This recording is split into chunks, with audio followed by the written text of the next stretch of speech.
Hey guys, I hope everybody's having a fantastic day. I apologize for just getting on here. I wanted to make sure I got some videos out there for you. It has been such a busy week. Oh, I just got off calls. Right now I'm running errands for tomorrow, and then I will be continuing calls, after. Anyways, guys, so what I wanted to go over today is I wanted to go over double-mindedness in general and how you as well are double-minded. And I also wanted to answer a question that somebody asked about, are they double-minded with the counterfeit? Okay, so first off, let's go and discuss double-mindedness. Okay, even though you're in a place with the Lord that's a pretty good place, you too are double-minded. Okay, so just like tomorrow is a family day, it's a holiday. It's going to make anybody more naturally sad because people come together. It's holiday season, it's cozy season. You want to be on the couch drinking hot chocolate with one another, or coffee, whatever the case is, peppermint mochas. You want to be watching, holiday movies like Home Alone, or in my dad's case, we always used to watch It's a Wonderful Life. I don't know if anybody's seen that. Classic, very good. And more or less, you're going through this, and then when this holiday season comes, you're all oh, I want to be close to family and cuddling and all that different stuff. Okay, but then for instance tonight, now let's take God out of the situation, which we never should, but I'm going based off of people that are living in the pig pen. Tonight is the biggest drinking night of the year. I mean, it is in Pittsburgh anyway. I don't know how it is with you guys, but that's how it is over this way. And I can tell you right now that tonight, people are thinking about, oh, I want to have fun. I want to have a good time. I want to go out drinking and stuff like that. So that's double-minded. Tonight, they want to be a bachelorette or bachelor, or they want to be, a partier. And then tomorrow, they want to be a family man or woman. Does that make sense? I hope this makes sense. That's double-minded, okay? So double-minded can be very influenced just based off of a day-to-day basis of what's going on in your life, circumstances, our mood.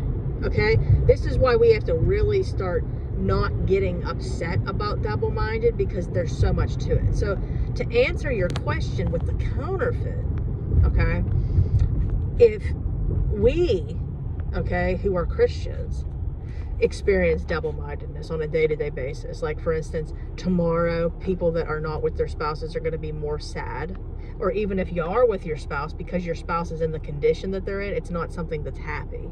Okay, so that right there, okay, shows double-mindedness even in a Christian's aspect, let alone, okay, someone that doesn't have God.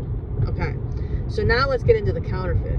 The counterfeit and them are connecting based off of a soul wound.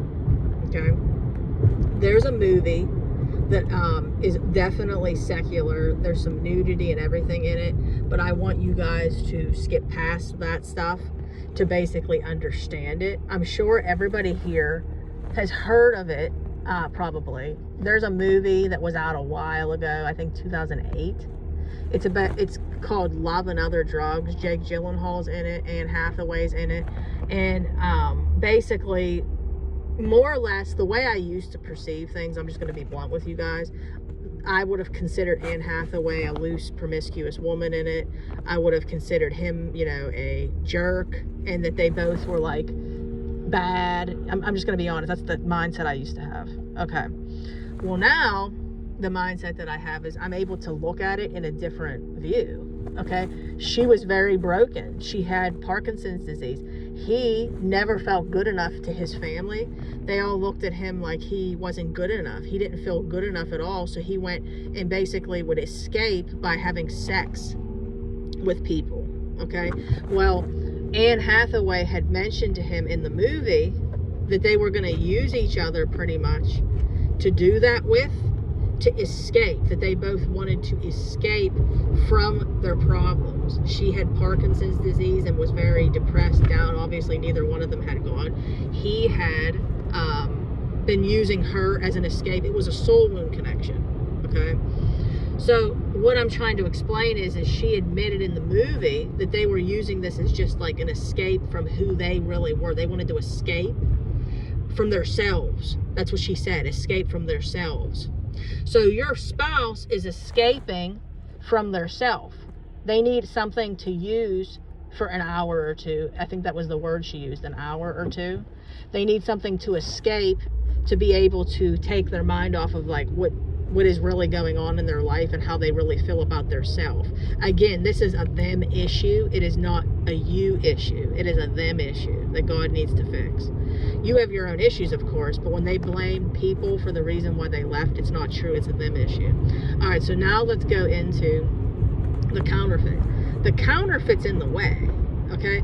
So after that, maybe release sexually, the release of doing maybe drugs together, drinking together, partying together, you know, doing all this crazy, wild stuff that isn't of God, there's only so much left. They still feel who they are. That's why, like, for instance, people that do drugs and alcohol, that feeling only lasts for a second and you wake up as empty could be. So let me explain something. If you don't got God, I'm telling you right now, guys, do you actually think they're not happy?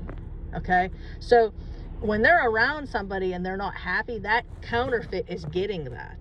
The only part of them that they're getting that is okay is when they're using them as a release. And the release is only so long. You can't have sex all day, guys. Let's be honest. You can't have sex all day. You can't, you know, do drugs or alcohol all day or party all day. People got to work.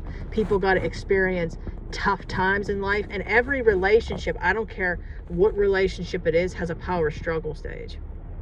So they definitely are going to be double-minded with the counterfeit. The counterfeit is going to experience their bad days. The counterfeit is going to experience being rejected by them. The counterfeit is going to experience feeling used. The counterfeit is going to experience them having to manipulate, like the counterfeit having to manipulate for them not to see you, because a lot of you guys have kids with your spouse.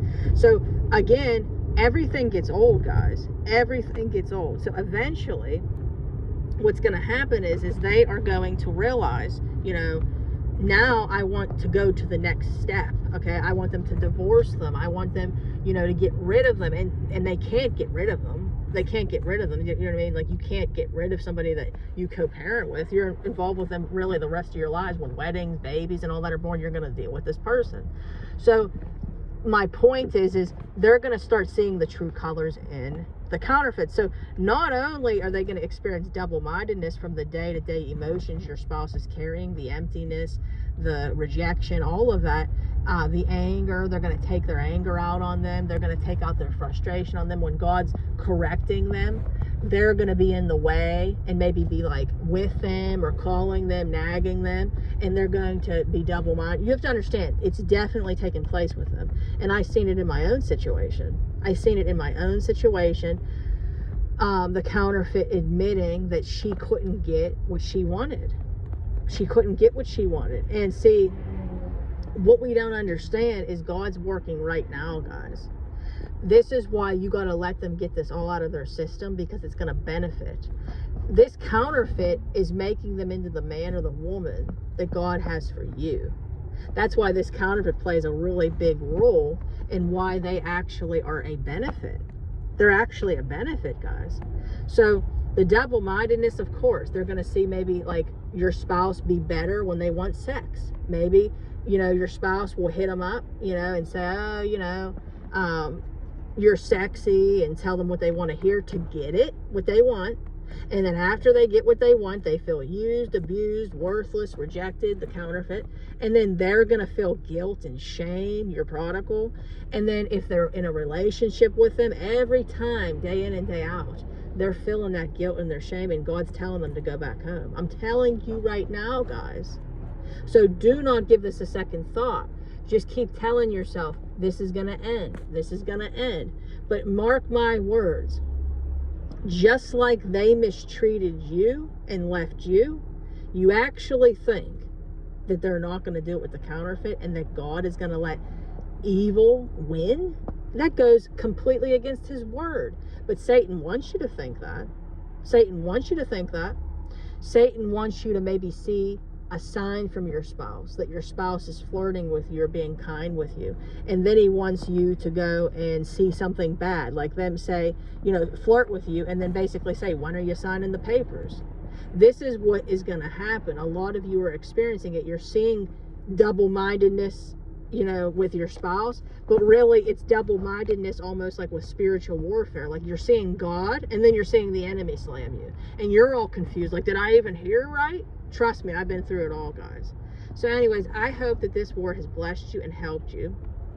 If you would like to work with me, email me, deadmarriagesredeemed@gmail.com. I repeat, deadmarriagesredeemed@gmail.com. Also, guys, come on over to our Facebook group, Dead Marriages Redeemed. If you could, guys, please like the video, comment, subscribe, share. I'd appreciate it so much. God bless, guys, and I will try to get back on here later. If I don't, you all have a wonderful Thanksgiving, my loves. I love you all so much. Bye, guys.